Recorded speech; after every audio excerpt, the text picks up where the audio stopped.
ஃப்ரெண்ட்வுட்ஸ் மக்களுக்கு வணக்கம். இன்னைக்கு நம்மளோட ஷோல எத பத்தி பேச போறோம் அப்டின்னா, டூரிஸ்ட் ஃபேமிலிய பத்தி தான் பேச போறோம். அவங்க யாரு அப்டின்னு தானே யோசிக்கிறீங்க. டூரிஸ்ட் ஃபேமிலி அப்டிங்கிற ஒரு படத்த பத்தின ரிவ்யூ தான் நாங்க பார்க்க போறோம், பேச போறோம். வாங்க ஷோக்குள்ள போலாம்.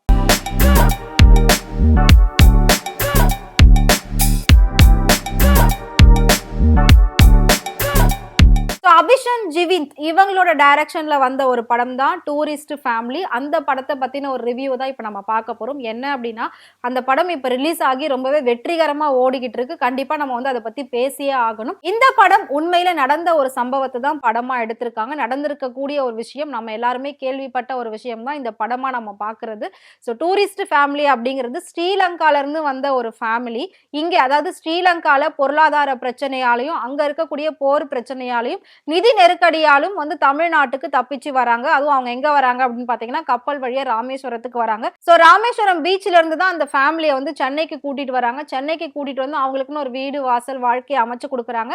அவங்க அவங்களோட சைட்ல நல்லபடியா வாழ ஆரம்பிக்கும் போது ஏதோ நடந்த ஒரு பிரச்சனைக்கு இவங்க தான் காரணம், ஏன்னா இவங்க தான் அந்த ஊர்ல இருந்து வந்தவங்க அப்படின்னு சொல்லி இந்த பிரச்சனையை இழுத்து விடுறது தான் இந்த முழு கதையுமே. இதுல யார் யார் நடிச்சிருக்காங்க அப்படின்னு பாத்தீங்கன்னா, சசிகுமார் அண்ட் சிம்ரன் நடிச்சிருக்காங்க. வேற லெவல்ல அவங்களோட நடிப்பை வெளிப்படுத்தியிருக்காங்க.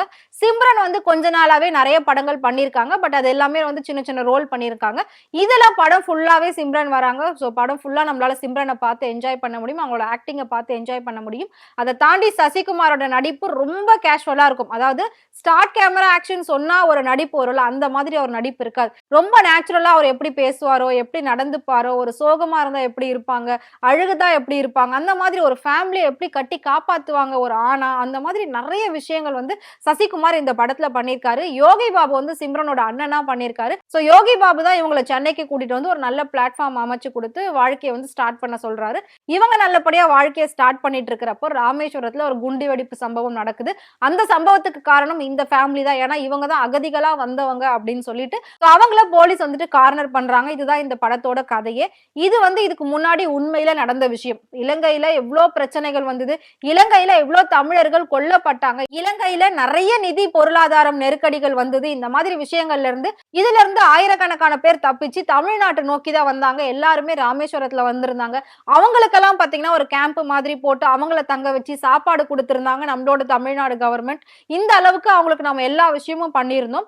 அவங்க வந்து அவங்களோட வாழ்க்கை இங்க நல்லபடியா ஆரம்பிக்கிறாங்க. ஆனா ஏதோ ஒரு விஷயம் நடக்கும்போது அதுக்கு இவங்க தான் காரணம் அப்படின்னு சொல்லிடுறாங்க. இப்ப வடக்கன்ஸ் எல்லாம் எப்படி உள்ள வராங்க, இங்க வந்து நல்லா இருக்காங்க. ஆனா ஏதோ ஒரு திருடு சம்பவம் நடந்தாலோ இல்லாட்டி கொலையோ ஏதோ ஒண்ணு நடந்துச்சுன்னா அதுக்கு அவங்க தான் ரீசன் அப்படின்னு நம்ம சொல்லிடுறோம். அந்த மாதிரி தான் இந்த கதையும். இது எல்லாத்தையும் தாண்டி டோட்டலா நீங்க ஃபேமிலியோட இந்த சம்மர்ல நீங்க என்ஜாய் பண்ற மாதிரியான ஒரு ஃபேமிலி படம் தான் இது.